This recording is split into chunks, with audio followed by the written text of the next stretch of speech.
அன்பின் வாழ்த்துக்களை நான் தெரிவிக்கிறேன். கர்த்தர் நல்லவர். இந்த நாளில் கூட ஒரு அற்புதமான ஒரு வார்த்தையை நாம் தியானிக்கிறோம்.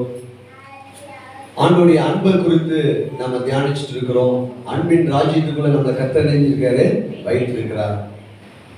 இந்த ஆதியாகம புஸ்தகம் 30வது அதிகாரம் 43வது வசனத்தை இந்த நாளிலே நம்ம செய்திக்காக எடுத்துக்கொள்ள போகிறோம். மைக்கில் நம்ம வாசிக்க போகிறோம். இவ்விதமாய் அந்த புருஷன் மிகவும் விருத்தி அடைந்து திரளான ஆடுகளும் வேலைக்காரிகளும் ஒட்டகங்களும் கழுதைகளும் உடையவனானான். இந்த நம்ம கையில இருக்கிற இந்த பைபிள் எப்படி போட்டிருக்குன்னா விருத்தி அடைந்தான் அப்படின்னு போட்டிருக்கு. ஆனால் இங்கிலீஷ் பைபிளையும் சில மற்ற பைபிளை பார்க்கும்போது எக்ஸ்ட்ரீம்லி ரிச், மிகப்பெரிய பணக்காரனாக மாறினான். யார் என்றால் யாக்கோபு. பாருங்கள், நம்ம வாசிக்க போகிறோம் அதே வசனத்தை. இவ்விதமாய் அந்த புருஷன் மிகவும் விருத்தி அடைந்தான். அந்த மிகவும் விருத்தி அடைந்தான் என்பதற்கு மற்ற வேதாகமத்தில் சொல்லப்பட்ட அந்த வார்த்தையை பாருங்கள், சூப்பரா இருக்கும். இவ்வாறு யாக்கோபு பெரும் பணக்காரனானான். செய்தி நம்ம கேட்டிருக்க மாட்டோம். யாக்கோபு எத்தனை கேள்விப்பட்டிருப்போம். அவன் பெரும் பணக்காரனானா அது நமக்கு இன்னும் காதுல விழுல. ஆவியான கண்களுக்கு இருப்பதாங்க எப்படி பணம் பெரும் பணக்காரனா. பார்த்தீங்கன்னா இன்னொன்று மொழிபெயர்ப்புல, பொது மொழிபெயர்ப்புல அதே வசனத்தை வாசித்தீங்கன்னா அவன் மிகவும் செல்வனாக மாறினான். வாசிக்க இவ்வாறு யாக்கோபு பெரும் செல்வனானா. நீங்க பெரும் செல்வனா ஈஸியா இருக்கா, பெரும் பணக்காரன் ஈஸியா இருக்கு அந்த வார்த்தை. அதுக்காக தான் இந்த ஈஸ்ட் வெர்ஷன் அதை நம்ம நீங்க எல்லாருமே வாங்கி படிக்கலாம். பெரும் பணக்காரனாக யாக்கோபு மாறினான். ஆபிரகாம், ஈசாக்கு, யாக்கோபுடைய 12 கோத்திரம். அந்த கோத்திரத்துல யூதா கோத்திரத்துல கிறிஸ்துவின் சந்ததியாக நாம் இருக்கிறோம். பிரேஸ்லா.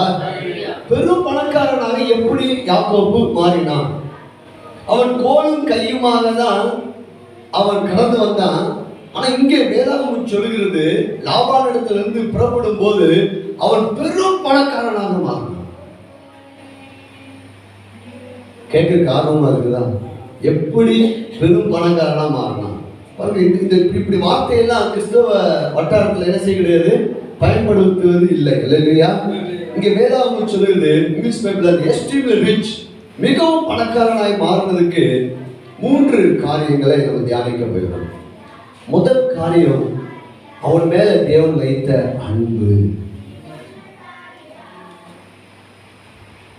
தேவன் யாக்கோபு மேல வைத்த கிருபை, பாசம், தெரிந்து கொள்ளுதல். இதுதான் முதல் பாயிண்ட். 2வது பாயிண்ட், அவனுக்கு தேவன் கொடுத்த வாக்குத்தத்தங்கள். இன்னைக்கு நமக்கும் பாருங்க, வருடந்தோறும் வாக்குத்தத்தம், மாதந்தோறும் வாக்குத்தத்தம். ஆனால் இவன் எப்படி இவ்வளவு பெரிய பணத்தை கோலும் கையுமா போறான்? ஒண்ணுமே இல்லைங்க. அவங்க அப்பா வீட்டை விட்டு, ஈசாக்கை விட்டு, ரெபெக்காவை விட்டு அவன் போகும்போது வெறும் கோலும் கையுமா இருக்கான். நடு வீட்டுல ராத்திரியில் அப்படியே படுத்து கிடக்குறான். ஒரு தலையாணை கூட அவனுக்கு இல்ல, அவன் கல்ல வச்சு. ஆனா இங்க வேதாகம் சொல்லுது அவன் பெரும் பணக்காரனாக மாறினான். 3வது தான் அவன் மேல தேவ கிருபை, 2வது வாக்கு தத்துவம். ஆனாலும் அவன் பணக்காரனா மாறல. 3வது அவன் பார்வையை மாற்றினான், மிகப்பெரிய பணக்காரனாக மாறினான். பேசலா. என்ன பார்வையை மாற்றினான்? அவன் மேல என்ன அன்பு இருந்துச்சு, அவனுக்கு என்ன வாக்கு தத்தங்க ஆண்டவர் கொடுத்தாரு அப்படின்னு நம்ம தியானிக்கணும். ஏன்னா நம்ம யாரு? நம்ம ஆபிரகாமுடைய சந்ததி. கிறிஸ்து மூலமாக நம்முடைய தரத்திலிருந்து அவர் ஏற்றுக்கொண்டு இப்ப நமக்கு என்ன பெயர் கொடுத்துருக்காரு தெரியுங்களா? ஐஸ்வர்யவான். அப்படி ஈஸியா சொல்றோம். உண்மையாவே சொன்னா நாம யாரா இருக்கிறோம்? பணக்காரராக இருக்கிறோம். இப்போ நம்ம நேற்று போன வாரம் தியானிச்சோம். எப்பொழுதுமே எந்த சத்தியத்துக்குள்ளேயும் கிறிஸ்து இருக்கிறார். பிரைஸ்லா. எங்கதான் பார்க்கணும்? இயேசுவை தான் பார்க்கணும். யாக்கோப்புக்குள்ள யாக்கோப்பை எப்படி பணக்காரனாய் மாற்றின கிறிஸ்து அங்கே இருக்கிறார். முதலாவது யாக்கோபை குறித்து வேதாகமம் சொல்லுது, நம்ம ஒரு இதாக ஸ்டோரி நம்ம தியானிச்சிருக்கிறோம். யாக்கோபு யார் என்றால் ஆபிரகாமுக்கு ஒரே சொல்லுங்க ஈசாக்கு ரெண்டு, ஒன்னு ஏசா, இரண்டாவது யாக்கோபு. யாக்கோபை குறித்து மல்கியா தீர்க்கதரிசி புஸ்தகம் 1ஆம் அதிகாரம் 2வது வசனம் 3வது வசனம் சொல்கிறது. இஸ்ரவேல் ஜனங்கள் கேட்கிறாங்க, எங்களை நீங்க எப்படி நேசிக்கிறீங்க ஆண்டவரை எங்களுக்கு சொல்லுங்கன்னு சொல்ல உடனே ஆண்டவர் அந்த இடத்துல சொல்றாரு, ஏசா யாக்கோபுக்கு சகோதரன் அல்லவா, நான் யாக்கோபை சிநேகித்து ஏசாவை வெறுத்தேன் அப்படின்னு தீர்க்கதரிசி. எப்பொழுது சிநேகிக்கிறாரு, எப்பொழுது வெறுக்கிறாரு? தாயின் வயிற்றில ரெபெக்காளுடைய வயிற்றில ரோமர் 9ஆம் அதிகாரம் 11வது வசனம் முதல் 16வது வசனம் வரை பார்த்தோம்னா அங்க இந்த சம்பவத்தை எடுத்து பவுல் எழுதுகிறார். ரோமர் 9:11 நல்வினை தீவினை இன்னும் பிள்ளைகள் பிறவாமலும் வாசிக்கலாம். பிள்ளைகள் இன்னும் பிறவாமலும் பிள்ளைகள் என்ன செய்யல? ரெபெக்காளுடைய வயிற்றிலிருந்து யாக்கோபும் ஏசாவும் வெளியே அல்ல. பிள்ளைகள் இன்னும் பிறக்கவில்லை. நல்வினை தீவினை. பிள்ளை கருப்பா சிகப்பா, அவன் சேட்டை செய்வானா சேட்டை செய்ய மாட்டானா, அவன் கீழ்ப்படிவானா கீழ்ப்படிய மாட்டானா, நல்வினை தீவினை, நன்மை தீமை ஒன்றும் செய்யாமல் இருக்கும். வேற கூட மாட்டீங்க பேட்டிங்களோ அந்த பேட்டி தேவனுடைய தெரிந்து கொள்ளுதல்படி இருக்கிற அவருடைய தீர்மானம் கிரியையினால் நிலை நிற்காமல் அழைக்கிறவராலே நிலை நிற்கும்படிக்கு மூடி வச்சு பூயமா சொல்றேன். அதில் மிச்ச சம்பவத்தை நீங்க அதை பார்க்கலாம். ஆண்டவர் என்ன சொல்றாரு, நான் அவனை அழைக்கும் போது அவன் நன்மை செஞ்சதுனாலையோ இல்லை தீமை செஞ்சதுனாலையோ நான் என்ன செய்யல, அழைக்கல. அவனை நான் எப்படி அழைத்தேன்னா அவன் மேல அன்பு வச்சு கிருபையால அழைத்தேன். கலாத்தியர் 1:15 சொல்லுது, பவுல் சொல்றாரு, தாயின் வயிற்றிருந்தது முதல் கிருபையினால அழைத்த தேவன். முதல் நற்செய்தி என்னன்னா, நம்மளை பிதாவாகி தேவன் இயேசுவின் மூலமாக, அவர் யாருன்னே நமக்கு தெரியாது, ஆனா அவருடைய கண்கள் நம்முடைய கருவில் இருக்கும் போதே கண்டது. பிரைஸ்லா எப்படி அழைக்கிறாருன்னா, இவன் வெளியே வந்து எனக்கு இவன் வந்து நல்லது செய்வான் இல்ல கெட்டது செய்வான் அப்படிலாம் இருக்கலையா, கிருபையினால. பிரைஸ்லா முதல் ஒரு காரியம், யாக்கோபு மேல தேவனுடைய கிருபை, தேவனுடைய அன்பு இருந்தது. பிரைஸ்லா இப்ப உங்க மேலையும் தேவனுடைய எத்தனையோ கோடி ஜனங்கள் இருக்காங்க. ஆனா உங்களை என்னையும் எப்ப அழைச்சாருன்னா, நம்ம ரட்சிக்கப்பட்ட அந்த நாள்ல அல்ல, தாயின் வயிற்றிருந்தது முதல். இன்னும் நம்ம அடுத்த வாரம் வருகிற நம்ம வாரங்களை தியானிக்க போயிடும். உலக தோற்றத்துக்கு முன்னாடியே நம்ம பார்க்கலாம். இதெல்லாம் நம்ம புரிஞ்சுட்டோம்னு நினைச்சுங்க, ஓ ஆண்டவரை நீங்க ரொம்ப நேசிக்க ஆரம்பிச்சிருவீங்க. குற்ற உணர்வுக்குள்ள நீங்க போக மாட்டீங்க. உங்களுடைய கிரியையினால நன்மை அல்ல, அவருடைய கிருபையினால நன்மை. இப்போ இப்படிப்பட்ட யாக்கோபு தேவன் அழைக்கிறார்.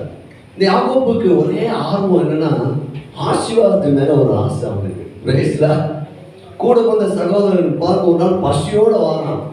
ஆதியாகமம் புஸ்தகம் 25ஆம் அதிகாரத்தில் நம்ம பார்க்கும்போது அது அந்த சம்பவம் எல்லாத்துக்கும் சொல்ல வேண்டாம், நான் அப்படி எப்படி கொஞ்சம் ஸ்டோரி மாதிரி சொல்றேன், கவனிச்சுட்டே வாங்க. அவன் பசியோட வந்த போது மூத்தவன் தான் ஏசா. அவனுக்கு சேஷ்ட புத்திர பாகம் 3/2 பங்கு அவனுக்கு. ஆனால் இவன் வீட்டில இருந்துட்டு அவன் பசியோட வரும்போது கேட்கிறான், உன் சேஷ்ட புத்திர பாகத்தை கொடுத்தா நான் அவனுக்கு என்ன செய்வேன், சாப்பாடு கொடுப்பேன். அவன் வந்து அந்த ஆசீர்வாதத்தை தான் மேல இருக்கிற தான் ஆசீர்வதிக்கப்பட்டிருக்கிறோம் என்ற உணர்வு இல்லாதனால அதை அசட்டையா நினைச்சான். அதான் காலையில் நான் ஆவியான சொல்லும்போது சொன்னேன், நீங்க ஆசீர்வதிக்கப்பட்டவர். பேசலா நீங்க எப்போதும் உங்க மனசுல, ஐயோ நான் ரொம்ப கஷ்டப்படுறேன், நான் வறுமையில இருக்கிறேன், எனக்கு ஒண்ணுமே வாய்க்க மாட்டேன், நான் பிறந்ததே வேஸ்ட்டு அப்படின்னு நினைச்சிட கூடாது. சாபம் என்பது என்ன தெரியுமா, எதிர்மறையா சிந்திப்பதே சாபம் தான். நான் என்ன இப்படி இருக்கிறேன், என் வாழ்க்கை எப்படி முன்னேறும் அப்படின்னு கூடாது. வேதாகம் சொல்லுது, சங்கீத புஸ்தகம் 109:17 சாபத்தை விரும்பினால் அது அவனுக்கு வரும், ஆசீர்வாதத்தை விரும்பாமல் போனா அவனுக்கு என்ன செஞ்சுமா அது தூரம். இவன் இந்த ஏசா ஆசீர்வாதத்தை விரும்பல, ஆனா யாக்கோபு ஆசீர்வாதத்தை விரும்பினான்.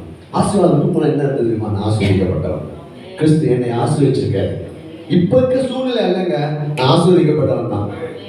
இப்ப இந்த யாக்கோபுக்கு ஆசீர்வாதத்து மேலே ஒரு பார்வை, நான் வெற்றி பெறுவேன், எனக்கு நல்ல ஒரு வேலை கிடைக்கும், என் திருமண காரியங்கள் ஒழுங்கு செய்யப்படும், என் பிள்ளைங்க நல்லா இருப்பாங்க. இதுதான் இந்த எப்படி யாக்கோபுக்குள்ளாக இந்த விசுவாசம் நம்பிக்கை வந்தது என்பதை நம்ம தியானிக்கப்படும். இரண்டாவது பார்த்தீங்கன்னா, அதை இப்ப நம்ம வாசித்தோம் பாருங்க, அந்த வேத பகுதியை எடுத்துக்கொள்ளுங்கள். இங்க ஒரு அற்புதமான ஒரு சம்பவம்.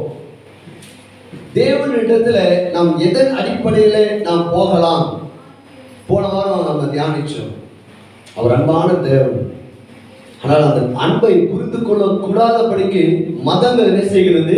தடை செய்கிறது. இப்போ இந்த சம்பவத்தை இங்க ஒரு ஸ்டோரியாக ஆவியானவர் எழுதி வச்சிருக்காரு. இங்க என்ன பண்றான்னா, ஏசா வந்து ரெபெக்கா விரும்பவில்லை. ரெபெக்கா விரும்புறது யாக்கோபு தான். ஆனா யாக்கோபு மேலதான் தேவனுடைய கட்டளை இருக்குது. இப்போ இந்த ஈசாக்கு என்ன பண்ணிட்டான்னா, ஏசாவை ஆஸ்வதிக்கணும்னு சொல்லி தீர்மானம் எடுக்கிறான். இந்த செய்தியை கேட்ட ரெபெக்கா வந்து யாக்கோபு அழைக்கிறார். அதான் நீங்க வாசித்தீங்க. யாக்கோபு அழைத்து, நீ போய் உங்க அப்பாவுக்கு பிரியமுள்ள ருசி உள்ள வர்க்கங்களை நான் சமைச்சு தரேன், நீ போய் ஆடை கொண்டு வா அப்படின்னு சொன்னப்போ உடனே யாக்கோபு சொன்னான், நான் வந்து ரோமம் இல்லாதவன், ஏசா வந்து ரோமம் உள்ளவன், ஒருவேளை அவர் என்னை ஆஸ்வதிக்கன்னு சொல்லி என்னை சபிச்சிட்டாருன்னா அந்த சாபலாம் என் மேல வந்துருமே அப்படின்னு பயப்படுறான். அப்ப ரெபெக்கா ஒரு வார்த்தை சொல்கிறார் பாருங்கள், ஆதியாகமம் புத்தகம் 27ஆம் அதிகாரம் 13. அதற்கு அவன் தாய் என் மகனே, ஓ சூப்பர், என் மகனே, என் மகனே. இந்த கால வேளையில ஆண்டவர்களை பார்த்து தெரிஞ்சுல, என் மகனே, என் மகளே, உன்மேல் வரும் சாபம் என் மேல் வரட்டும். இங்க யாருக்கு ஒப்புமை என்றால், இங்க ஈசாக்கு பிதாவுக்கு ஒப்புமையாக, ரெபெக்கா கிறிஸ்துவுக்கு ஒப்புமையாக, யாக்கோபு நாமாக, மனிதனுக்கும் தேவனுக்கும் மத்தியஸ்தர் ஒருவரே, அவர்தான் கிறிஸ்து. கிறிஸ்து வந்து நிற்கிறார். இன்னைக்கு எந்த மனிதனும் பாருங்க, ஒருத்தருக்கு இப்ப பாருங்க, இப்ப காய்ச்சல் வந்தாலே ஒரு ஸ்டெப் தள்ளி நிற்கிறோம். இப்ப முன்னால காய்ச்சல்லாம் பயப்பட மாட்டோம், இப்ப காய்ச்சல் வந்தாலே ஒரு ஸ்டெப் தள்ளி நிற்கிறோம். ஆனா சர்வ உலகம் தேவகுமாரன கிறிஸ்து சொல்றாரு, உன் மேல இருக்க சாபலாம் என் மேல வரட்டும், உன் மேல இருக்க வியாதிலாம் என் மேல வரட்டும், உன் மேல இருக்க வறுமைலாம் என் மேல வரட்டும், உனக்கு வர தண்டனைலாம். ஓ ஜீசஸ், இதான் அன்பு. மனிதனுடைய அன்பு நெஞ்சிலும் தோற்று போயிடும். பாருங்க, என் மகனே, என் மகளே, உன்மேல் வரும் சாபம் என் மேல் வரட்டும். கிறிஸ்துவுக்கு அடையாளம். நான் ஏற்கனவே போன வாரம் தியானிச்சோம், எதை எடுத்தாலும் எதை தான் நம்ம பார்க்கணும்? கிறிஸ்துவை. அப்ப நீங்க கல்வாரி சிலுவையில நமக்காக நம்முடைய பாவம், நம்முடைய சாபம், நம்முடைய தரித்திரம், நம்முடைய தண்டனை, நம்முடைய வறுமைய என் மேலே வரட்டும் சொல்லி அழைத்த ஒரே ஒரு தெய்வம் உண்டு என்றால் அவர் கிறிஸ்து மாத்திரமே. வேற யாராலையும் ஏற்றுக்கொள்ள முடியாதுங்க. உடனே இந்த யாக்கோபுக்கு ஒரு தைரியம் வருகிறது. இங்கதான் எப்படி பிதாவு கிட்ட நம்ம ஏற்கனவே போனா தியானிச்சோம், பிதாவு கிட்ட அவருடைய அன்பை பெற்றுக்கொள்வதற்கு மதம் என்ன செய்கிறது? தடை செய்கிறது. இங்கே குற்ற உணர்வுகள் தான் யார் என்பதை அறிந்துட்டா அந்த குற்ற உணர்வு நீங்கிறோம். இப்போ பாத்தீங்கன்னா உடனே அடுத்த வசனம் சொல்லுது, தான் எப்படி ஆயத்தம் பண்ண எல்லாமே கிறிஸ்துவுக்கு அடையாளமான 14ஆம் வசனம். அவன் போய் அவைகளை பிடித்து தன் தாயினிடத்தில் கொண்டு வந்தான். எதை பிடித்து கொண்டு வந்தான்? ஆடு. உலகத்தின் பாவத்தை சுமந்து தீர்க்கிற தேவ ஆட்டுக்குட்டி. நம்ம ஜெபம், நம்ம ஏன் ஆஸ்வதிக்கப்பட்டிருக்கிறோம்னா, நமக்காக ஒரு பலி ஆடு கிறிஸ்து பலியா இருக்கிறார். பேசுதா? அதை பிடித்து கொண்டு, எதை பிடித்து கொண்டு வருகிறான்? ஆடை. பாருங்க, ஆடை பிடித்து கொண்டு வந்து தாயிடத்தில் கொண்டு வந்தான். அவனுடைய தாய் அவனுக்கு தகப்பனுக்கு பிரியமானபடி ருசியுள்ள பாதத்தங்களை எப்படின்னா பிதாவாகி தேவன் ஏற்றுக்கொள்கிற ஒரே ஒரு பலி அது யாருன்னா அது கிருபாந்தர பலியாக இயேசு மாத்திரமே. பிரேசலாம். மற்ற எல்லாமே பழைய ஏற்பாடு எல்லாமே இயேசுவுக்கு அடையாளம். நோவா காலத்து ஜலப்பிரளயத்துக்கு பிற்பாடு அவன் நோவா ஒரு பலி செலுத்துறான். பலி செலுத்த உடனே வேளாண் சொல்லுது, கர்த்தர் அதை சுகந்த வாசனையாக ஏற்றுக்கொண்டார். நம்ம ஆண்டவர் சமூகத்துக்கு எப்படி போகணும் தெரியுமா? எதன் அடிப்படையில் போகணும் தெரியுமா? எப்போதுமே நீங்க ஒரு குட்டி சின்ன ஜெபம் பண்ணா கூட, இயேசுவே உங்க ரத்தத்து மூலம் நான் வரேன், உங்க காயங்களால என்ன பலி மூலமாக தான், இந்த ஆட்டுக்குட்டி என்ற பலி மூலமாக தான் ஈசாக்கு கிட்ட யாக்கோபு போக முடியும். காரணம் யாக்கோபு யாரு? எத்தன். ஆனா நடுவுல யாரு மீடியேட்டரு? ரெபெக்கா. அந்த மீடியேட்டர் யாரு? இப்போ கிறிஸ்து. பிரைஸ்லா. நமக்காய் பரிந்து பேசுகிறவர், நன்மை மாத்திரம் நம்முடைய வாழ்க்கை நடக்கணும்னு சொல்லி நமக்காய் பரிந்து பேசுகிற ஒரு மனவாளன் நமக்கு உண்டு. பிரைஸ்லா. இப்போ சமைச்சு அடுத்த ஒரு வசனம் சூப்பரா போட்டிருப்பாங்க. பின்பு ரெபெக்காள் வீட்டிலே தன்னிடத்தில் இருந்த தன் மூத்த மகனாகிய ஏசாவின் நல்ல வஸ்திரங்களை எடுத்து தன் இளைய மகனாகிய யாக்கோபுக்கு உடுத்தி. இப்போ என்ன போர்வை? ஏசாவுடைய போர்வை. இப்போ நம்ம எப்படி இருக்கிறோம்னா கிறிஸ்துவுக்குள்ள. அல்லேலூயா சொல்லுங்க. கிறிஸ்துவின் நீதி, கிறிஸ்துவின் பரிசுத்தம், கிறிஸ்துவின் ஐஸ்வர்யம், அவருடைய சந்தோஷம் என்ற போர்வையை நான் போர்த்தி கொண்டு, இப்ப ரோமம் இருக்கிற இடத்துல ரோமம் இல்லை யாக்கோபுக்கு. நான் கதையா சொல்லிட்டு இருக்கேன். ரோமம் யாக்கோபுக்கு இல்ல, ஏசாவுக்கு ரோமம் இருக்கு. அடுத்த வருஷம் வாசிங்க 16. வெள்ளாட்டு குட்டிகளின் தோலை அவர் கைகளிலேயும். இப்ப யாரெல்லாம் குறிக்கிறது? ஆடுலாம் வரும்போது பலி, ஆடு எல்லாம் எதை குறிக்கும்?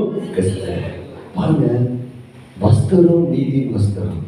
கிறிஸ்துவுக்குள்ள நீங்க ஜபிக்கும் போது, உங்க வாழ்க்கையை நீங்க துவங்கும் போது, நான் கிறிஸ்துவுக்குள்ளதான் இருக்கிறேன். அல்லேலூயா. என் கையில எல்லாம் இருக்கிறதுலாம் என்னன்னா வெள்ளாட்டுத்தோம், அந்த ரோமம் வெள்ளாட்டு. அப்போ முழுக்க முழுக்க யாக்கோபு ஏசாவாக மாறிவிட்டான். பேசலா.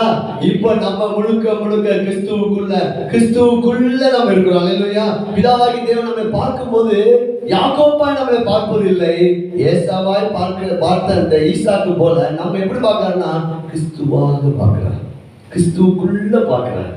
ஏன்னா பிதாவாகி தேவன் ஏற்றுக்கொள்கிற ஒரே ஒரு பலி எது? இயேசுதான். அதனாலதான் சிலுவையில கர்த்தர் நமக்காக யாவை செய்து முடித்திருக்க. நம்ம எந்த நீதினாலேயோ நம்ம ஜபத்தையோ நம்முடைய கிரியையோ நம்ம என்ன செய்யக்கூடாது? முன்னாடி வைக்கணும். இப்போ இவன் ஈசாக்க சந்திக்கணும். யாக்கோபு ஈசாக்கிட்ட இருந்து ஆசீர்வாதத்தை பெற்றுக்கொள்ளணும். எதன் அடிப்படையில் தான் போறான்? எதன் அடிப்படையில் தான்? ஆடு பலி சமைத்து. இத ரொம்ப ரொம்ப ரெபெக்கா சொல்றா, ஈசாக்குக்கு ஏற்ற ருசி வர்க்கங்களை என்னால மாத்திரம் செய்ய முடியும். கொஞ்சம் நீங்க புரிய ஆவியான உதவிச்சுவாரு.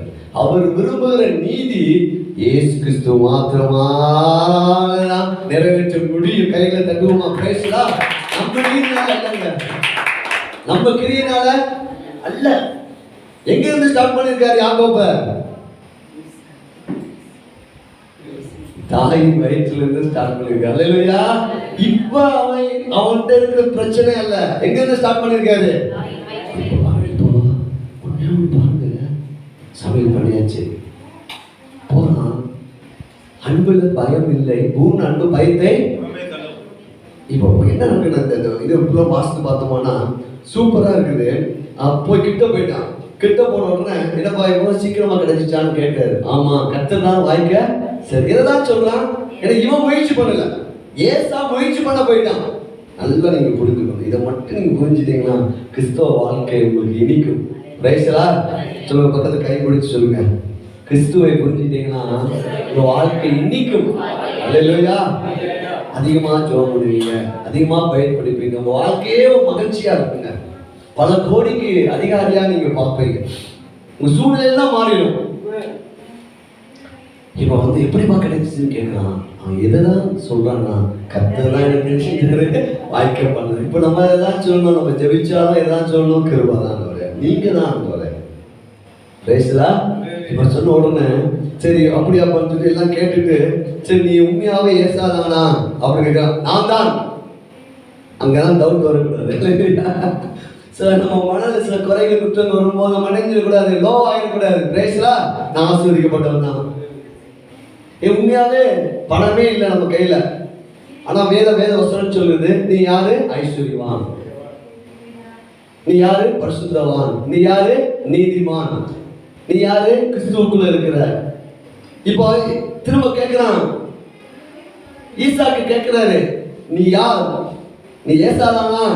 இப்போ பல சூழ்நிலை வரும்போது நீங்க என்ன சொன்னா, ஆமா நான் கிறிஸ்துவுக்குள்ளதான் இருக்கிறேன், நான் கிறிஸ்துவுக்குள்ளதான் ஆசீர்வதிக்கப்பட்டிருக்கிறேன், நான் கிறிஸ்துவுக்குள்ள நீதிமான் தான், கிறிஸ்துவுக்குள்ள வெற்றி பெற்றிருக்கிறேன். சூழ்நிலைகள் மனசு மாறலாம், ஆனா சத்தியம் மாறாது. பிரேஸ்லா இதை நீங்க புரிஞ்சுக்கிட்டீங்கன்னா ரொம்ப அற்புதமா இருக்கும். சொல்லுங்க, என் மனசு மேலே வந்துட்டு போயிட்டு இருக்கோம், ஆனா சத்தியம் மாறாது. பைபிள் தூக்கி சொல்லுங்க, சத்தியம் மாறாது. நான் தேவனோட பிள்ளை தான், நான் நீதிமான் தான், நான் ஐஸ்வர்யவான் தான், ஓ நான் ஆசீர்வதிக்கப்பட்டவன் தான். ஆமென். இங்கதாங்க இப்ப டவுட் வந்துடக்கூடாது.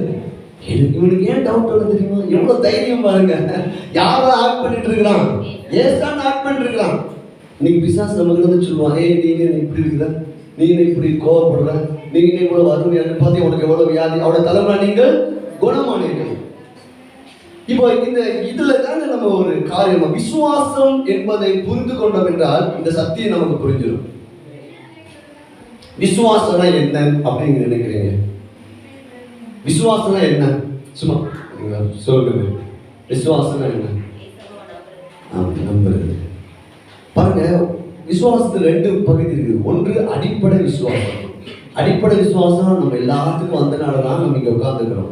என்ன விசுவாசம்னா, இயேசு கிறிஸ்து எனக்காக உலகத்துக்கு வந்தார், என் பாவத்தை ஏற்றுக்கொண்டார், என் சாபத்தை ஏற்றுக்கொண்டார், மரித்தார், உயிர்த்தெழுந்தார், பிதா வலது பாசத்துல வீற்றிருக்கிறார், மீண்டும் அவரு வரப்போகிறார். இது அடிப்படை விசுவாசம். எத்தனை பேருக்கு இருக்குது அடிப்படை விசுவாசம்?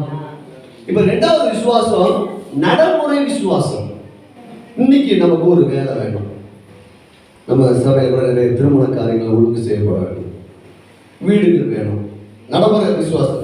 சில கடன் அடைக்கிறதுக்கு பணம் தேவை, பிள்ளைகளை படிக்க வைக்கிறதுக்கு பணம் தேவை, ஊழியம் செய்வதற்கு நமக்கு நிறைய தேவைகள் இருக்குது. பிரேஸ்லா எல்லாம் கிறிஸ்துமஸ் வரும் போது பிரேஸ்லா.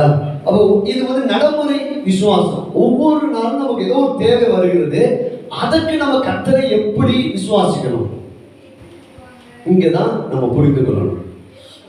கிறிஸ்துவுக்குள்ள இந்த விசுவாசம் என்பது பாருங்க, 1 கொரிந்தியர் 13ஆம் அதிகாரம் கடைசி வசனம். இந்த 3 காரியங்களை நம்ம விசுவாசம், நம்பிக்கை, அன்பு, இது 3 நம்ம கொஞ்சம் புரிந்து கொண்டோம் என்றால் நம்ம ரொம்ப அற்புதமா இருக்கும். Praise God. அன்பு ஒரு காலம் அழியாது. இல்ல இப்பொழுது 3ஆம் அதிகாரம் கடைசி வசனம். இப்பொழுது விசுவாசம், நம்பிக்கை, அன்பு இம்மூன்றும் நிலைத்திருக்கிறது. கவனிங்க, இந்த 3 மூடி வச்சிருங்க. விசுவாசம், நம்பிக்கை, faith, hope, love. இப்போ நம்ம அநேக நேரத்துல நம்பிக்கைய வந்து விசுவாசம் வந்து சரி, நான் இப்ப இவ்வளவு நமக்கு நிறைய தேவைகள் இருக்குது, நிறைய காரியங்கள் இருக்குது. இப்ப நான் உங்களை கேட்கிறேன், எப்படி? ஆமாம் பாஸ்டர், கர்த்தர் சந்திப்பார். கர்த்தர் என்ன செய்வாரு? சரி, அது கொஞ்சம் நல்லா நீங்க ரொம்ப விசுவாசத்தை இருக்கிற நபரா சொல்றேன். இல்லைன்னா அது வேற எங்க சந்திக்க போறாரு, அதை விட்டுருங்க, அந்த ஆட்களை விட்டுருங்க. இப்ப நான் கேட்கிறேன், இவ்வளவு பிரச்சனை இருக்குது, என்ன நினைக்கிறீங்க? இல்ல பாஸ்டர், கர்த்தர் கண்டிப்பா எனக்கு ஒரு வேலையை கொடுப்பார், என் திருமண காரியங்களை ஒழுங்கு செய்வார், எனக்கு நல்ல ஒரு வீடை கட்டி கொடுப்பார், நல்ல எனக்கு நல்ல என் பிள்ளைங்களோட படிப்பு நல்லா இருக்கும், நான் அப்படின்னு நம்பிக்கை வைக்கிறேன், செய்வார். அப்படி இனிமேல் எதிர்பார்ப்பது என்பது விசுவாசம் அல்ல, அது நம்பிக்கை.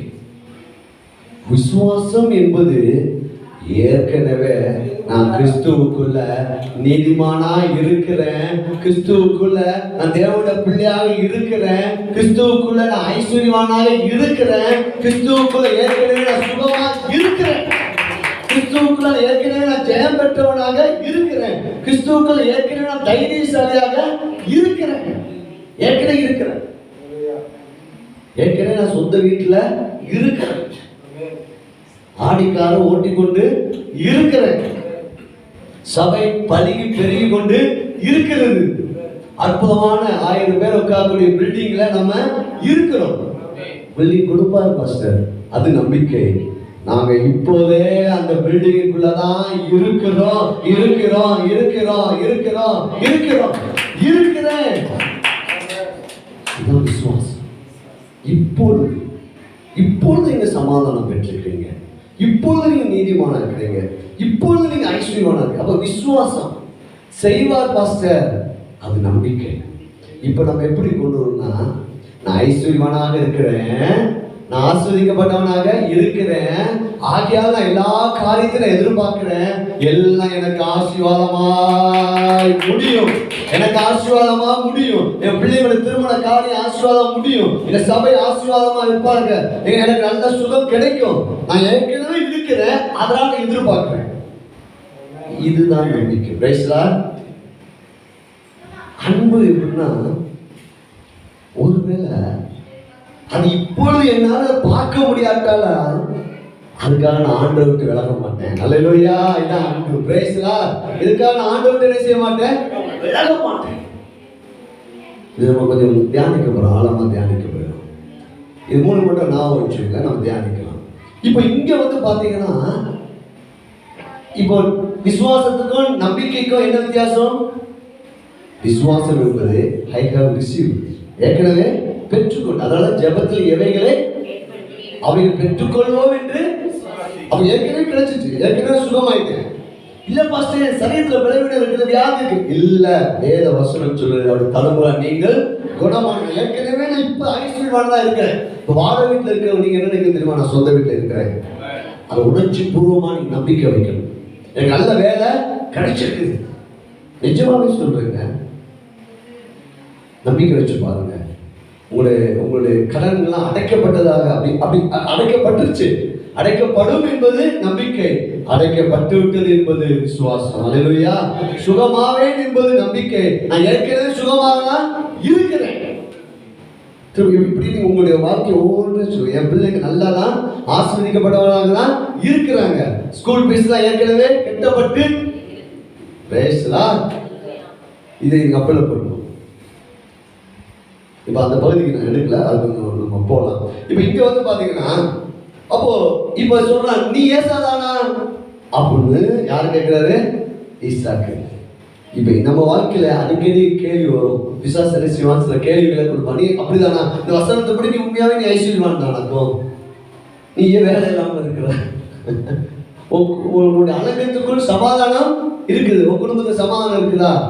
ஆமா இருக்குது. பிரேஸ்லாம் சொல்லுங்க. சத்தியம் மாறாது, என் மனசு மாறலாம், சத்தியம் மாறவே மாறாது. நான் சுகமா இருக்கிறேன், கர்த்தர் மேன்மையாக வைத்து இருக்கிறார், நான் அன்பின் ராஜ்யத்துக்குள்ள நான் இருக்கிறேன். அப்ப விசுவாசம் என்பது என்ன? திரும்ப சொல்லுங்க. ஏற்கனவே என் ஜெபத்துக்கு பதில் கிடைச்சிச்சு, அதான் விசுவாசம். அப்ப இனிமேல் நீங்க எப்படி ஜெபிக்க ஆரம்பிப்பீங்க? எனக்கு திருமணம் நடந்து விட்டது, ரைஸ்லா திருமணத்துக்காக ஜெபிக்க எப்படி கேட்கணும்? பைக் ஏறும்போது மனை என்ன சொல்லணும்? நம்ம பார்த்து ஏறுமா, பின்னாடி பார்த்து ஏறுமா அப்படி சொல்லணும். கற்பனை பண்ணணும். இங்க அதுதான் விஷயம் இருக்கிறதுக்கு, அதை இன்னைக்கு எடுக்க நேரம் அடுத்தவா ஆண்டு சித்தமான. நீங்கள் கற்பனை செய்யாத வரை விசுவாசம் என்ன செய்யும் தெரியுமா? இருக்குன்னா என்ன செய்வீங்க? உங்களுக்கு கல்யாணம் முடிஞ்சிச்சு அப்படின்னா தனியா போவீங்களா? வயசுல அப்ப அப்படியே அதெல்லாம் அப்ளை பண்ணணும். நீங்க வாடகை வீட்டுல இருந்தாலும் சொல்லணும், நான் சொந்த வீட்டுல தான் இருக்கிறேன், வயசுல நான் சுகமா தான் இருக்கிறேன், நான் ஒரு பிசினஸ் மேனாக இருக்கிறேன். இப்போ இங்க வந்துடும், அதுக்கு கண்டிப்பா ஆண்டவர் உதவிச்சு வராங்க. அப்பொழுது அவன் தன் குமாரனை, நீ வேட்டையாடி கொண்டு வந்ததை நான் புசித்து என் ஆத்துமா உன்னை ஆசீர்வதிக்கும்படி அதை என் கிட்ட கொண்டு வா என்றார். வாசனம் ஆதியாகமம் புஸ்தகம் 27:25. இப்ப எதன் அடிப்படையில் ஈசாக்கு கேட்கிறாரு? நீ வேட்டையாடி கொண்டு வந்த பத்தி அந்த பலி, இங்கதான் விஷயம் இருக்கு. நீ வேட்டையாடி கொண்டு வந்த பலி, அந்த பலியை கொண்டு வா. பிதாவாகி தேவன் நம்மளை அவர்கிட்ட போகும்போது எதை நம்ம கிட்ட எதிர்பார்ப்பாருமா? நம்ம எப்போது கிறிஸ்துவை உயர்த்திக்கொண்டே இருந்தார் அந்த பலியே ஆண்டவர் எதிர்பார்ப்பா. நம்ம கிரியை இல்லை, நான் யாரு சொல்றதுக்கு அங்க இடம் இல்லை. கிறிஸ்து யார் என்பது சொல்ல வேண்டும். Praise the Lord. பாருங்க 1 கொரிந்தியர் 2ஆம் அதிகாரம் 2வது வசனம்.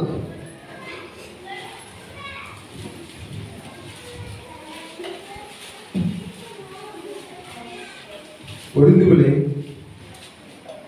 கிறிஸ்து இயேசுவுக்குள் பரிசுத்தமாக்கப்பட்டவர்களாயும். இல்ல, சாரி, 1 கொரிந்தியர் 2ஆம் அதிகாரம் 2வது வசனம். இயேசு கிறிஸ்துவை சிலுவையில் அறையப்பட்ட அவரே அன்றி வேறொன்றையும் உங்களுக்குள்ளே அறியாதிருக்க தீர்மானித்திருக்கிறேன். Praise the Lord. சிலுவையில அறியப்பட்ட நம்ம நல்லா புரிந்து நம்ம குலம் தியானிச்சோம் பாருங்க. ஆபிரகாம், ஈசாக்கு, யாக்கோபு, யோசேப்பு இருக்கலாம், மோசே இருக்கலாம், எல்லா பழைய ஏற்பாடு பரிசுத்தவான்கள் இருக்கலாம். அவங்க எல்லாம் யாருக்கு தான் அடையாளம்? கிறிஸ்துவுக்கு தான் அடையாளம். பெரிய பெரிய ஊழியக்காரங்க இருக்கலாம், ஆனா அவங்களுடைய பலியில எத்தனையோ மிஷினரிகள் மறைத்து இருக்கலாம். மிஷினரியை நம்ம உயர்த்த கூடாது, கிறிஸ்துவின் பலி தான். அல்லேலூயா. கிறிஸ்துவின் பலி என்று இன்னும் பார்த்து ஈஸ்டர் வசல்ல சூப்பரா போட்டுருக்கு பாருங்க. ஈஸ்டர் வசல்ல சிலுவையை அன்றி பவுல் தீர்மானம் பண்றாரு. ஏன்னா பவுலுக்கு பாருங்க, அவன் மிகப்பெரிய பரிசேயன். அவனுக்கு நியாயப்பிரமாணம் முழு கரைச்சு குடிச்சவன். இப்போ அவன் எதற்காக வைராக்கியம் பாராட்டுனா மதத்துக்காக வைராக்கியம் பாராட்டிட்டு இருந்தான். ஆனா இப்பொழுது பவுல் சொல்றாரு, நான் அதெல்லாம் மறக்கிறேன். இப்போது என்னையே அல்ல, இந்த இந்த இந்த நியாயப்பிரமாணத்தை அல்ல, நான் கிறிஸ்துவே மகிமைப்படுத்துறேன். Praise the Lord. இந்த ஈசாக்கு சொல்றாரு, நீ சமைச்சு நீ அந்த ஆடு சமைச்சு கொண்டு வந்து அந்த ஆடை கொண்டு வா. என்கிட்ட நீ வரணும்னா என்கிட்ட தான் வர முடியும். கிறிஸ்துவின் பலி, கிறிஸ்துவின் பலி. அப்ப பாருங்க, நிறைய பேர் என்ன கிறிஸ்து எல்லாம் செஞ்சு முடிச்சுட்டாரு, நீங்க ஒன்றும் செய்ய மாட்டீங்க. எதை நம்ம அவங்க தான் மேன்மைப்படுத்துறாங்க. எங்க ஜெபம், எங்க போஸ்டர் அப்படி, எங்க ஊழியம் அப்படி, எங்க சர்ச் யூனிஃபார்ம் அப்படி, நாங்க அப்படி இப்படி எதைதான் மேன்மைப்படுறாங்க, அவங்களை குறித்து மேன்மைப்படுறாங்க.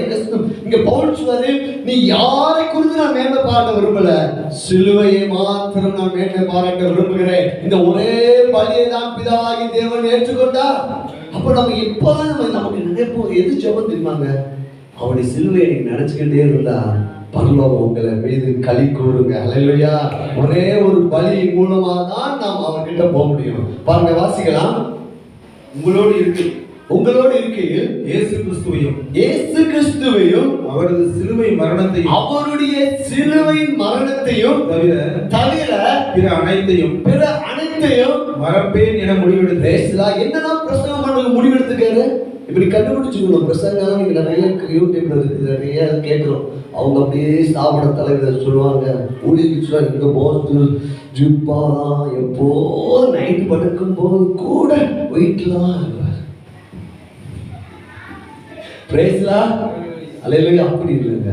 கிறிஸ்துவே நைட் படுக்கும் போது கூட ஆண்டவரே உங்க ரத்தம், ஆண்டவரே உங்க காயம், நான் மட்டும் வந்திருக்கேன்னா உங்க பலியினால தான் ஆண்டவரே, உங்க கிருபை ஆண்டவரே. யாக்கோபுக்கு தெரிஞ்சிச்சு, என் பலியினால போகல, இந்த ஆட்டுக்குட்டி பலியினால் ஆசீர்வாதத்தை நான் கேட்க போறேன். பிரேஸ்லா. சிலுவையே உயர்த்திட்டு இருக்கணுங்க. இதான் ஒரு சின்ன ஒரு இதை சொல்றேன். கிறிஸ்தவ வாழ்க்கையில உங்களுக்கு மகிழ்ச்சி வருதுக்கு ஒரு சின்ன ஒரு காரியம் தான், கல்வாரி சிலுவையில் என்னெல்லாம் நடந்துச்சு என்பதை சிந்திச்சுக்கிட்டே இருங்க. போதும், நீங்க மகிழ்ச்சியா இருப்பீங்க, குற்ற உணர்வே வராது, நீங்க ஜெயிச்சிருக்கீங்க. இயேசு ரத்தத்தை நீங்க சிந்திக்க பிசாசு உங்ககிட்ட நெருங்கவே முடியாது. ஆட்டுக்குடி ரத்தத்தினாலும் சாட்சியும் எனக்காக மறிச்சாரு, எனக்காக உயிர் தந்திருக்காரு, நான் அவர் கூட இருக்கிறேன். சிலுவையே உயர்த்தணும். பிரைஸ்லா. நம்ம ஜெபிக்கணும், வேதத்தை வாசிக்கணும், எல்லாமே பண்ணணும். ஆனா நம்மளுடைய கிரியை என்ன செஞ்சக்கூடாது, உயர்த்தக்கூடாது, சிலுவையே உயர்த்தணும். பிரைஸ்லா. ஏன்னா இந்த யாக்கோபு மேல தேவன் வைத்திருந்த அன்பு எப்படிப்பட்டதுன்னா, ஓசியா தீர்க்கதரிசன புஸ்தகம், இது அப்படியே வைத்துக் கொள்ளுங்க, நம்ம திரும்ப அங்க வருவோம், இந்த பகுதிக்கு வருவோம். ஓசியா தீர்க்கதரிசன புஸ்தகம் 11வது அதிகாரம் 1வது வசனம் முதல் 1-2 வாசிக்கும் போது ரொம்ப அற்புதமா இருக்கும். புது மொழிபெயர்ப்பில் எடுத்து வச்சுக்கோங்க, இதுலயும் வாசிக்க. ஃபர்ஸ்ட் வாசிக்க ஓசியா பக்கம் சொல்லிடுங்க, பக்கம் 1057. இது கொஞ்சம் அந்த மாதிரி. ஏன்னா முதலாவது இந்த யாக்கோபுக்கு ஒரு ஆசீர்வாதம் வேண்டும் என்றால் அவன் மேல தேவன் அன்பு வைத்தார். பேசுறா. நீங்க ஒன்று புரிந்து கொள்ள, உலகத்துல யார் நேசிக்கிறாரோ நேசிக்கலையோ கர்த்தர் உங்களை அளவெல்லாம் நேசிக்கிறார். பேசுறா. அவர் உங்க மேல என்ன வைத்திருக்காரு, அன்பு வைத்திருக்காரு. அந்த அன்பு எதன் அடிப்படையில, நீங்க நல்லவங்க என்பதனால அல்ல, நல்வினை தீவினை அறியாது இருக்கும் போது, தாயின் வயிற்றில் இருக்கும் போது உங்க மேல அன்பு வச்சிட்டாங்க. ஓ ராஷா, இதாங்க அவருடைய பாசம், அளவிலான அன்புக்காக நன்றி இருந்தது. அந்த அன்பை நம்மளால புரிஞ்சிக்கவே முடியாதுங்க. அதெல்லாம் போடுச்சுதான் அவன் அன்பின் அகலம். நீ எப்படிதான் புரியும் தெரியுமா? கிறிஸ்துவுக்குள்ள இருக்க தேவனோட பிள்ளைங்க மூலமா தான் அந்த அன்பு புரியும். இந்த அன்பு எப்படி தெரியுமா? அந்த கிறிஸ்துவுக்குள்ள இங்க பாருங்க, வாசிக்கலாம் 1ஆம் வசனம். இஸ்ரவேல் இளைஞனாய் இருந்தபோது நான் அவனை நேசித்தேன். இதுல போட்டுருக்கு. இன்னொன்று ஈஸ்ட் வயசுல பாத்தீங்கன்னா ரொம்ப அற்புதம் போதும் பாருங்க.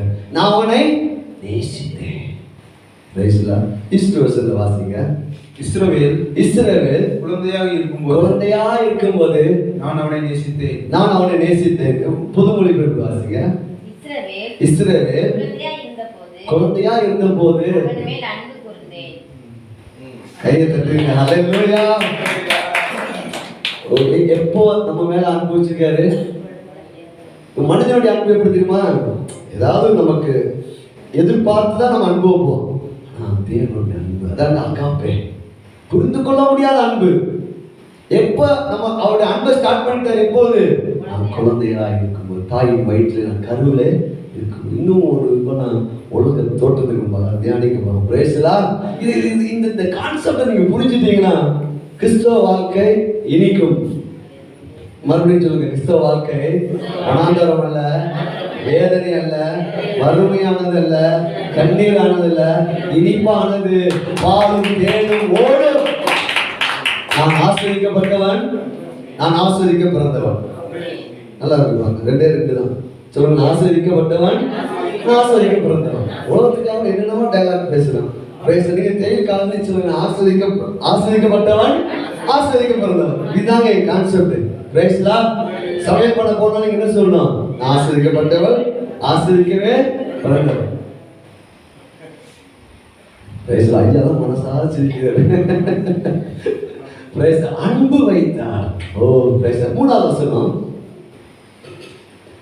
ஓசியா 11:3. நான் எப்பிராயிமை கைப்பிடித்து நடக்க பழகிறேன். எப்பிராயிமை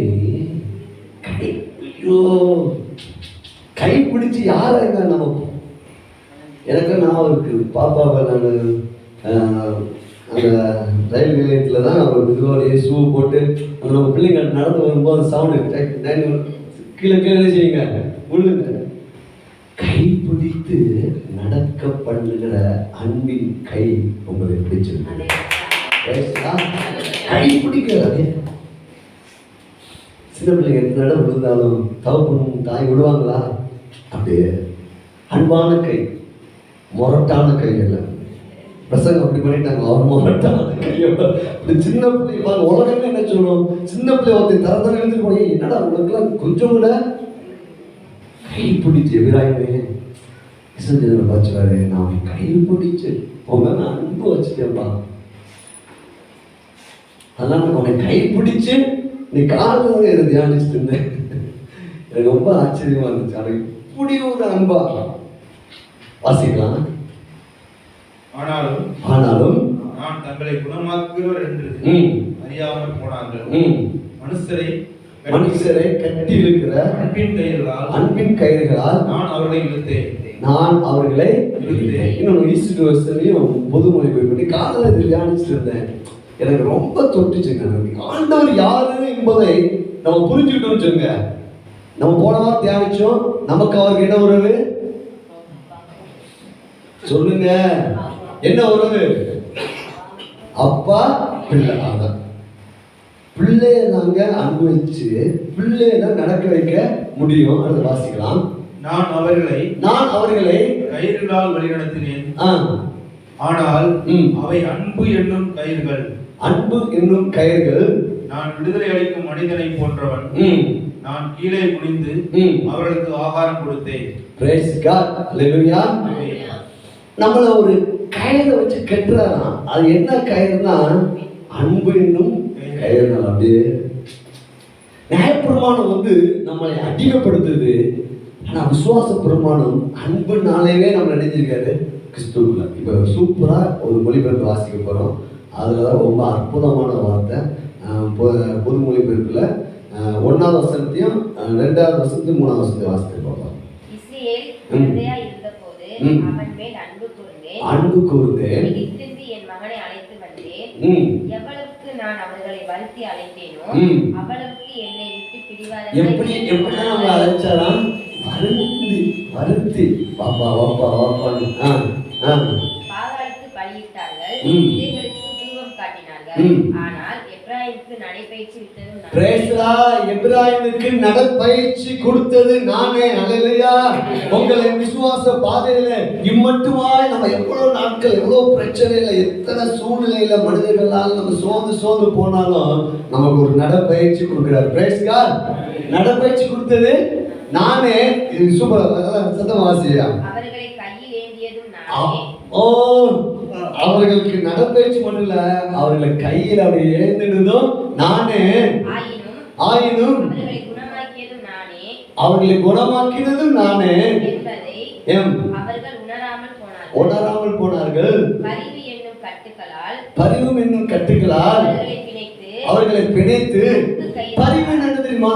நேசம், பாசம், இரக்கம், அப்படி இதை வச்சு கட்டுறாராம். அதனாலதாங்க இளையகுமார் திரும்ப வந்தான் அப்பா கிட்ட. திரும்ப போனானா? போல. இதை அன்பை புரிஞ்சுட்டு நம்ம அவருக்கு விலகவே மாட்டோம். பேசலாம். பரிவு என்று கட்டுகளால் அவர்களை பிணைத்தேன். அன்பின் கயிறுகளால் கட்டி நடத்தி வந்தேன். அவர்கள் கழுத்து மேல உங்க மேல சத்துரு வச்சு அந்த நுகத்தை எல்லாம் ஆண்டு என்ன செய்யலாம்? உடைத்து அவர்கள் பக்கம் சாய்ந்து உணவு ஊட்டினேன். எனக்கு ரொம்ப பிடிச்சது. அல்லேலூயா. அவர்கள் பக்கம் சாய்ந்து இப்பங்க குழந்தையா இருக்கும்போது அனுபவிச்சாராம், பயிற்சி கொடுத்தாராம். அன்பு, இரக்கம், பரிவுனால கட்டுனாராம். அடுத்து நீ போட்டது கடைசி, அவர்களுக்கு நான் உணவு ஊட்டினேன். தேவனை கொடுத்த ஒரு பிக்சரை அந்த மதம் வந்து என்ன செஞ்சு தெரியுமா? ரொம்ப எரிகிற அக்னியா காட்டிட்டாங்க.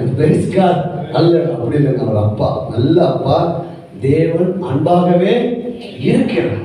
இங்க வந்துருங்க வாதியம் புஸ்தகம். இது சொல்லி நான் பாருங்க நிறைய இருக்குது, ஆனால் தியானிப்போம். இதை கொஞ்சம் நீங்கள் புரிந்து கொள்ளுங்க. முதலாவது காரியம், இந்த யாக்கோபு பெரும் பணக்காரனாய் மாறினதுக்கு அவன் மேல் தேவன் வைத்த அன்பு. இப்ப தேவன் உங்க மேல கிறிஸ்துவின் மூலமா என்ன செய்துட்டாரு? அன்பு வச்சுட்டாரு. இந்த அன்பு நம்ம நல்லா ஜெபிச்சனால கிடைச்சிச்சா, இல்ல அவர் நம்ம வைத்த கிருபையால் கிடைச்சிச்சா? அவர் நம்ம செலக்ஷன் பண்ணிட்டாங்க. அம்பானியை கூட செலக்ஷன் பண்ணல, உங்களை என்னையும் அவர் செலக்ஷன் பண்ணிட்டார். இந்த செய்தியோட தலைப்பு தெரியுமா? இந்த காலையில் மாடல கொஞ்சம் வாக்கிங் போயிட்டு இருக்கும்போது சொல்றாரு, யூ ஆர் தி பெர்சன். நீ தான் பெர்சன். அல்லேலூயா, அல்லேலூயா. நீங்க தான் விசேஷமானவர்கள். உங்க குடும்பத்துக்கு நீங்க தான் பெர்சன். இன்றைக்கு பெர்சன், இன்றைய பெர்சன் போடுவாங்க. சில நேரங்களில் பார்த்து ஹோட்டலில் ஒன்றுமே போடுறாங்க. என்ன இன்னைக்கு ஒன்றுமே பெர்சன் இல்லை, ஆனால் கர்த்தருடைய ஆவியானவர் சொல்றாரு, எப்போது நீ தான் பெர்சன். அல்லேலூயா. நீ மிகவும் விசேஷமானவர். நீங்க தாழ்வு மனப்பான்மைக்குள்ள போகக்கூடாது. உங்ககிட்ட பணம் இல்லை, வேலை இல்லை, நான் இப்படி இருக்கிறேன், என் குடும்ப சூழ்நிலை சரியில்லை, நான் என் எண்ணங்கள் சரியில்லை, நான் எப்படி பெர்சன் இல்லை. You are the light of the world. பேசலாம். நீங்க தான் பூமிக்கு உப்பு. சொல்லுங்க, நான் தான் விசேஷமானவர் கிறிஸ்துவுக்குள்ள. நான் தான் பெர்சன். அல்லேலூயா. பாருங்க, இப்ப இங்க வந்து ஆதியாகமம் புத்தகம் 27ஆம் அதிகாரம். இப்போ ஈசாக்கு சொல்றப்ப, நீ சமைச்சு கொண்டு வந்தது எதன் மூலமாக சமைக்கப்பட்டது? ஆடுடைய பலி. அப்போ கொண்டு வந்ததை கொண்டு வா என்றான். அவன் அதை கிட்ட கொண்டு போனான். அப்பொழுது அதை புசித்தான்.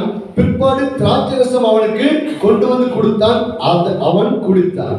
இப்போ இங்க என்ன குறிக்கிறது? அப்பவும் திராட்சரசம். அதை நம்ம திரும்ப நல்லா புரிஞ்சுங்க. நம்ம தேவன்கிட்ட ஏன் நெருங்குனா எதன் மூலமா தான் இந்த ஆசீர்வாதம் நமக்கு பெற்றுக்கொண்டா?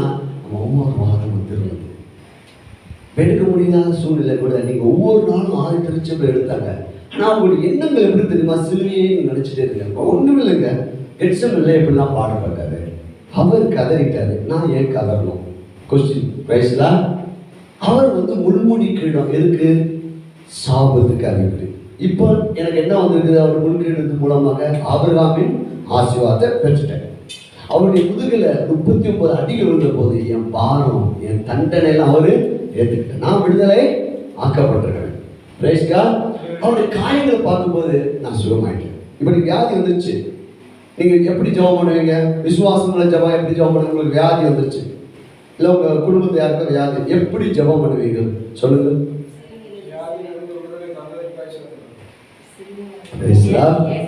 ஏற்கனவே நான் சுகமானதுக்காக நன்றிதான். விசுவாசம் என்பது ஏற்கனவே பெற்றுக்கொண்டதாக எண்ணி நான் சுகமாயிட்டேன், ஆகையால நான் சுகத்தை செய்யறேன், எதிர்பார்க்கிறேன். Praise Lord.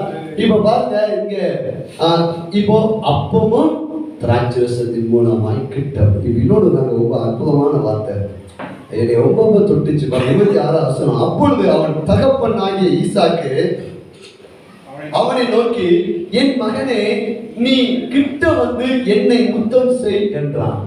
எப்படி இருக்கு பாருங்க. இப்ப பாருங்க, ஏசாதானா? ஆமா, ஏசாதான். பலியை கொண்டு கொடுத்துட்டான். பாருங்க இவனுக்கு எப்படி ஈசா கிட்ட போறதுக்கு இவ்வளவு தைரியம் வந்துச்சு. அவன் சொல்றான், என் கிட்ட வந்து என்ன செய்ய, முத்தம் செய். முத்தம் செய் என்பது அன்பு, அன்பு. ஆனாலும் இவன் இந்த யாக்கோபுக்கு பயமே இல்லைங்க. அடுத்த வருஷம் சொல்லுது, அப்பொழுது அவன் தகப்பன் ஆகிய ஈசாக்கு அவனை நோக்கி, என் மகனை, நீ கிட்ட வந்து என்னை முத்தம் செய் என்றான். அவன் கிட்ட போய் அவனை முத்தம் செய்தான். அல்லேலூயா. அவனுக்குள்ள எந்த ஒரு குற்ற உணர்வும் இல்ல. நான் யாருக்கு, நான் யாக்கோபு தான் அப்படின்னு எண்ணமே இல்ல. நான் இப்போது போர்த்தி கொண்டு வருகிறேன், நீதியின் வஸ்திரமாய் கிறிஸ்துவின் மூலமாக நான் பிதாவிடத்தில் அன்பு கூற நான் பிறந்திருக்கிறேன். அல்லேலூயா. எபேசியர் 2:3 அதிகாரம் 13 வசனம் சொல்லு, முன்னே தூரமா இருந்த நீங்கள் கிறிஸ்து இயேசுவுக்குள் இயேசுவின் இரத்தத்தினால அவருக்கு சமீபமானீங்க. அல்லேலூயா. உங்க மனசுல சில மிஸ்டேக் எல்லாம் இப்ப யோசிப்பீங்க. அல்லேலூயா. நீங்க அப்பதான் அவர்கிட்ட போய் அதிகமா அன்பு கொள்ளும். Price Lord. என் கிட்ட வந்து, ஏனென்றால் அன்புல பயம் இல்லை. பூர்ண அன்பு என்ன செஞ்சிச்சு? பயத்தை கிட்ட. இப்போது நீங்க பாருங்க, நீ மதம் வந்து தேவனிடத்துல அன்புள்ள அப்பா கிட்ட போவதற்கே தடை செய்யுது. அதான் போனவன் தியானிச்சோம். யூடியூப்ல அதை போட்டு பாருங்க, சிலுவை முதல் சிங்காசனம் வரை. இதை புரிஞ்சுக்கிட்டீங்கன்னா நீங்க எந்த நேரத்திலையும் எப்படிப்பட்ட சூழ்நிலையும் அப்பா என்று அழைத்தார் அவர் உங்களை வந்து தூக்கி எடுக்க அவர் என் கிட்ட வா. எனக்கு ஆச்சரியமா இருக்கு. இவனுக்கு பயம், ஏன்னா சமைச்சிடக்கூடாது பாருங்க. ஏன் இவனுக்கு இவ்வளவு தைரியம் தெரியுமா? ஏற்கனவே என் சாவதுக்காக ஒரு மீடியேட்டர் ரெடி ஆகிட்டாங்க. அப்பொழுதே அவ்வளவு தைரியம். இப்போ நமக்கு என்ன தெரியுமா? நம்ம பிதா கிட்டத்துல போறதுக்கு இப்போ பரலோகத்துல தான் வலது பரிசத்துல நமக்காக கிறிஸ்து அப்படி பரிந்து பேசிக்கிட்டே இருக்காரு. என்ன பரிந்து பேச தெரியுமா? நம்முடைய வாழ்க்கையில ஆபேல் ரத்தம் பேசுகிற பாக்கியம் நன்மையாய் பேசுகிற ரத்தத்தை இடத்துக்கு நம்ம வந்து சேர்ந்து இருக்கிறோம். இவனுக்கு எப்படி இவ்வளவு தைரியம்? ஏன்னா உன் மேல ஒரு சாபம் என் மேல ஆரட்டும். புரிஞ்சுக்கீங்க கான்செப்ட்? புரிஞ்சுங்க. அப்போ நம்ம தரத்தரம் உள்ளவர்கள் அல்ல. என் தரத்துறது அவரு ஏற்றுக்க. இப்ப அவர்கிட்ட இருக்க ஆசீர்வாதம் எனக்கு கொடுத்துக்க. நான் குற்ற உணர்வோடு இருக்க வேண்டிய அவசியம் இல்லை. நான் அவருடைய பிள்ளை. அதெல்லாம் நம்ம போன வாரத்துக்கு முந்திரம் தியானிச்சோம். அவர் அந்த ஊர்லயே ஒரு வித்தியாசமான பெண் தான். ஆனா இயேசுவின் பாதத்துக்கிட்ட போய் அவன் முத்தம் கொடுத்துட்டே இருக்கான். ஏன்னா அன்பை புரிஞ்சுக்கிட்டா. ஆனா கூட இந்த பரிசேயர்களால இந்த என்ன செய்ய முடியல, கிறிஸ்துவின் அன்பை நல்ல பிசாசு மிகப்பெரிய தந்தம் தெரியுமா? இது மதம். ஏன்னா நம்முடைய மதங்கள் எப்படி போகுதுன்னா, காலையில நீ குளித்து விட்டு பேசலாம், உடனே எல்லாமே பண்ணி விட்டுட்டு, நானும் அப்படிதான் இருந்தேன். ஈர துணியோடு கட்டி மணி அடிச்சுட்டு இருப்போம். அப்படி இல்லைங்க, வெளிப்பிரகமா தோற்றல நமக்கும் அவருக்கும் அப்பா பிள்ளை என்ற உறவு. அல்லேலூயா. அவன் கிட்ட வந்து முத்தம் செய்த உடனே இங்க அந்த வசனம் சொல்லுவாங்க, அவன் கிட்ட போய் அவனை முத்தம் செய்தான். அப்பொழுது அவனுடைய வஸ்திரங்களின் வாசனை போன்று, இதோ என் குமாரனுடைய வாசனை கர்த்தர் ஆசீர்வதித்த வயல்வெளியின் வாசனை போல் இருக்கிறது. அல்லேலூயா. இப்போ நீங்க பிதாவு கிட்ட இயேசுவின் மூலமாக, இயேசு இரத்தத்தின் மூலம் வரும்போது உங்க மேல ஒரு வாசனை வீசுதான். அது குமாரனுடைய வாசனை. அல்லேலூயா.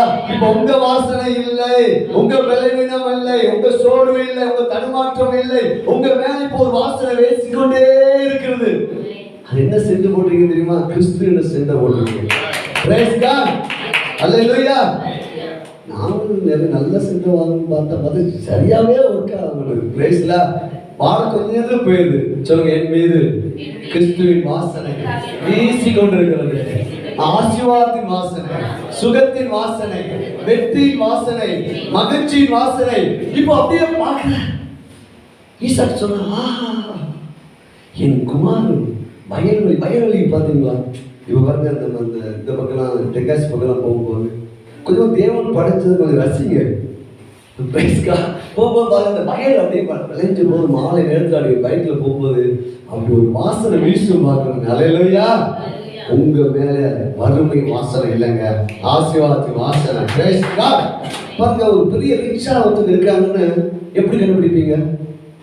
அவங்க போட்டது ட்ரெஸ்ஸு, செப்பு, வாட்சி, காரு, அவங்க நட ஸ்டைலு பார்க்கும்போது நமக்கு என்ன செஞ்சிடும்? பணம்லாம் ஆகப்பா, கையில் மோதிரம். நீங்க எப்படி பார்க்குறீங்க தெரியுமா?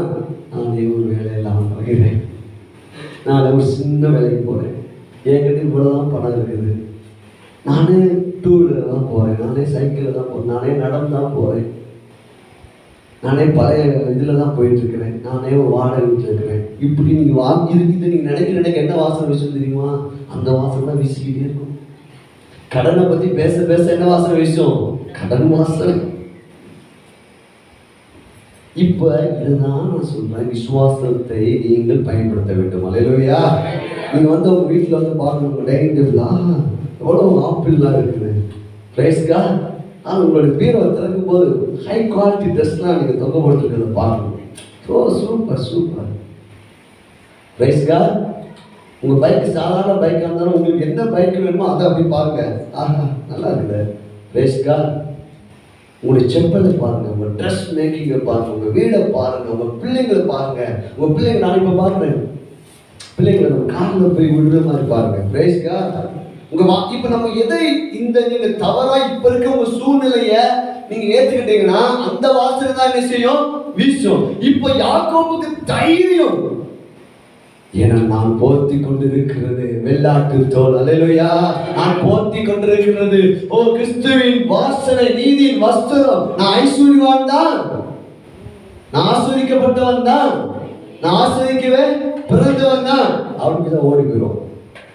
கிட்ட வந்தோங்க அப்படியே. இப்போ தேவன் இந்த காட்சியை உங்க மனத்திரையை விட்டு நீங்க நீக்காம இருக்கணும்.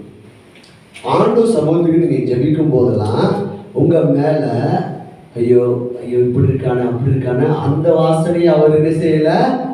இப்ப எந்த வாசனை அவர் மேல வீசு தெரியுமா? கிறிஸ்துவின் வாசனை மாத்திரமே, கிறிஸ்துவின் பலி மாத்திரமே, கிறிஸ்துவின் நீதி மாத்திரமே உங்க மூலம் அப்படியே பார்த்துட்டு இருக்காரு. என் பிள்ளை எவ்வளவு நல்லா இருக்கான், என் பிள்ளை எவ்வளவு ஆசீர்வதிக்கப்பட்டிருக்கிறான், என் பிள்ளை எவ்வளவு சுகமா இருக்கிறான், என் பிள்ளை எவ்வளவு உன்னதத்தில் அமர்ந்திருக்கிறான். இங்கதான் நம்ம மிஸ்டேக் பண்றோம். அவர் பார்க்கிறபடி நம்ம பார்க்காதனாலதான் நம்ம வாழ்க்கையில வேதனையான வாசனை வீசு. பேசுதா? இப்ப நீங்க புரியுது. கிட்ட வந்து நான் சொல்றேன், ஆசீர்வாதத்தை அப்படியே அள்ளி கொடுக்கலாம். என் குமாரனுடைய வாசனை கர்த்தர் ஆசீர்வதித்த வயல்வெளி வாசனை போல இருக்கிறது. இது விசுவாசம். சொல்ல இப்பொழுது ஆசீர்வதிக்கப்பட்ட வாசனைய வீசிக்கொண்டு இருக்கிறேன். Praise God. அடுத்த வசனம் சொல்லுது, தேவன் உனக்கு வானத்தின் பணியையும் பூமியின் கொழுமையும் கொடுத்து மிகுந்த தானியத்தையும் திராட்சரசத்தையும். எதன் அடிப்படையில் இந்த வாக்கு தத்துவம் யாக்கோபுக்கு வருகிறது? பலியின். Praise God. அவன் சாப்பிட்டு புசித்து ஆசீர்வதிக்கிறான். இப்ப நமக்கு இந்த ஆசீர்வாதம் அனைத்து நம்முடைய கிரியினால் அல்ல, கிறிஸ்து ஏற்கனவே கல்வாரி சிலுவையில நமக்காக செய்து முடித்து விட்டார். அல்லேலூயா. வானத்தின் படிப்பு இந்த வாக்குத்தத்தம் எடுக்கணும். மிகுந்த தானியம். அப்படி பாருங்க, உங்க வீட்டை பாருங்க, உங்க வீட்டுல இருக்கிற பர்னிச்சர்ஸ் பாருங்க, மிகுந்த எல்லாமே ஓவர் பிரைஸ்ல எல்லாம் அள்ளி நிறைய இருக்குது. மிகுந்த அப்படி இது எப்படி பாக்குறேன்னா, இந்த ஆசீர்வாதத்துக்கு உடையவனாக நான் இருக்கிறேன். உனக்குன்னு போட்டிருக்கு பாத்தீங்களா, அங்க உங்களுக்குன்னு எடுத்துக்கணும். தேவன் உனக்கு வானத்தின் பணியையும் பூமியின் கொழுமையும், கொழுமை என்ன தெரியுமா? First class. எது பெஸ்ட்டோ அது அவருடைய பிள்ளைகளாகி நம்ம என்ன நினைக்கிறோம்னா, நம்மளோட வேலை வருமானம் இவ்வளவுதானே இருக்குது, நமக்கு இவ்வளவுதான பணம் இருக்குது அப்படின்னு நினைக்கிறோம். இப்பதான் நம்ம இதை விட்டுட்டு எங்க போனோம்? சிலுவை பலி மூலமா. அடுத்த வருஷம் சொல்லுது, ஜனங்கள் உன்னை சேவிக்கவும் ஜாதிகள் உன்னை வணங்கவும் கடவார்கள். உன் சகோதரருக்கு நீ யாரதான் இருப்ப? அப்போ உங்க வாசனை நீங்க எப்படி பார்க்கணும்? நீங்க ஒரு கம்பெனில லேபரா வேலை பார்த்தாலும் நீங்க எப்படிதான் பார்க்கணும் உங்க வாசனை? அவர் இல்லாத நேரத்தில் ஒரு எஜமான மாதிரி பாருங்க. Praise Lord. நீங்க உங்களை எப்படிதான் பார்க்கணும்? நம்பர் 1 எஜமானாய். இந்த ஆசீர்வாதம் வாக்குத்தத்தத்தை உங்களுக்குரியதாக நீங்க என்ன செய்யுங்கள்? மாற்றிக்கொள்ளுங்க. அப்போ உன் தாயின் பிள்ளைகள் உன்னை வணங்குவார். என் கூட பிறந்தவங்க எல்லா நடுவிலையும் கூட என் தலையை கர்த்தர் உயர்த்துவார். என் உறவினர்கள் நடுவில் கர்த்தர் என்ன செய்வாரு? உயர்த்துவார். அடுத்த வருஷம் சொல்லுது, உன்னை சபிக்கிறவர்கள் சபிக்கப்பட்டவர்களும் உன்னை ஆஸ்வதிக்கிறவர்கள் ஆஸ்வதிக்கப்பட்டவர்களாக இருப்பாங்க என்று சொல்லி எல்லா இடத்துல நிற்போமா? நிறைய இருக்குது.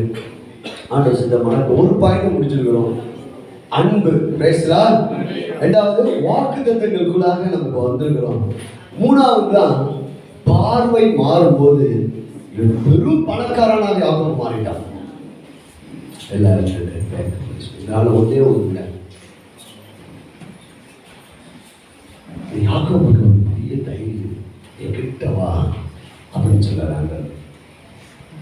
கண்கள் எந்த ஒரு குற்ற உணர்வுக்குள்ளே நீங்க ஆளாகாதீங்க. இயேசு ரத்தத்தில் நீங்க கழுவப்பட்டிருக்கீங்க. அப்பா அழைக்கிறாரு. எதன் மூலமா தான் அவர்கிட்ட நீங்க போறீங்க? இயேசுவே, இயேசுவே ரத்தம், அவருடைய பலி. எதனாலதான் ஈசாக்கு திருப்தி அடைந்தார் என்றால், ரெபேக்காள் சமைத்த அந்த ருசியுள்ள வர்க்கம். அது எதன் அடிப்படையில் வந்துச்சு? எதன் அடிப்படையில் தான் நம்ம வாழ்க்கைனா, இனி நான் அல்ல கிறிஸ்துவே. இங்க இது ஒண்ணுதாங்க. நான் அல்ல, நான் இல்லை. நம்ம ஒரு பாட்டு பாடுறோமா? நான் இல்லான்ற நீங்களாம். நம்ம ஜெபிக்கிறோமா? நான் இல்லான்ற நீங்களாம். நம்ம வேலைக்கு போறோமா? நான் இல்லான்ற நீங்களாம். சிலுவையே நினைச்சிருங்க. சிலுவை குறித்து எல்லாம் வேற எல்லாத்தையும் நான் மறக்கிறேன்னு சொல்றாரு பவுல். அப்ப அப்படியே இப்போ நம்ம சிலுவையை நினைச்சுக்கிட்டு அப்பா கிட்ட போகும்போது, இப்போ அப்பா சொல்றாரு, உன் மேல ஒரு ஆசீர்வாத வாசனை வீசுதுப்பா, நீ ஆசீர்வதிக்கப்பட்டவான். பாருங்க, இன்னொன்று பாருங்க, நம்ம பைக்கில் போயிட்டு இருக்கோம், நல்லா செட்டு போட்டோம், டக்குன்னு பாஸ் பண்ணோம்னா நமக்கு எப்படி இருக்கும்? சூப்பரா இருக்குது அப்படின்னு சொல்லுவோம். நீ உங்களை பார்த்து சொல்ல போறாங்க, இந்த பாருங்க இவங்க எவ்வளவு ஆசீர்வாதமா இருக்கிறாங்க, உங்க குடும்பம் எவ்வளவு ஆசீர்வாதமா இருக்குது, உங்களோட பிள்ளைங்க எப்படி ஆசீர்வாதமா இருக்குது, உங்களை பார்க்க போறாங்க. உங்க மேல நீங்க போகும்போது சொன்ன, என் மேல இப்ப ஆசீர்வாத வாசனை என்ன செய்ய போறேன்? Thank you holy spirit. சர்வலோகம் தவறேன். இந்த 2 காரியத்தை நான் வைத்துக் கொண்டேன். எபிராயிம் குழந்தையா இருந்த போது அவன் மேல் கர்த்தர் அன்பு வைத்தார், அவனை நடக்க பண்ணினார். கண்களை மூடுமா? ஒரு நிமிஷம். உங்க மேல கருவில் இருக்கும்போது உங்களை முன்குறிச்சிட்டாரு, உங்க மேல அனுபவிச்சிட்டாரு. 2வது ஒரு காட்சி உங்களுக்கு தோணணும். உங்க கைய அன்பின் கரம் உங்க கையில இருக்குது. பாருங்க, அவங்க கையை அவர் பிடிச்சிருக்கிறத கொஞ்சம் கற்பனை பண்ணி பாருங்க. அது என்ன கை தெரியுமா? அன்பின் கை. அதுக்கடுத்து அப்படியே பயிற்சி கொடுக்குறாங்க. நம்ம எத்தனை முறை இருந்தாலும் எந்திரிச்சு ஹோலி ஸ்பிரிட் தேங்க்யூடா. அதுக்கடுத்து கடைசி சொல்லுது, உணவு ஊற்றினாராம். வார்த்தை என்ற வார்த்தையில வசனங்களை கொடுத்து நம்மளை பூஸ்ட் பண்றாரு. நம்ம சோர்ந்து போன இடங்கள் எல்லாம் மனிதர்கள் மூலமாக, ஊழியக்காரர்கள் மூலமாக, வாக்குத்தத்தங்கள் மூலமாக ஆவியானவர் அப்படியே நமக்கு உதவி செய்கிறார். Thank you holy spirit. நன்றி ஆண்டவரே. Glory to Jesus. Thank you Holy Spirit. அளவில்லாத அன்புக்கு நன்றி. அளவில்லாத அன்புக்கு நன்றி. அன்பை நாங்கள் புரிந்து கொள்ள உதவி செய்ததற்காக நன்றி. என் கூட சேர்த்து நான் ஆஸ்வதிக்கப்பட்டவன், நான் ஆஸ்வதிக்கவே பிறந்தவன். கைகள் தட்டுவோமா? நன்றி.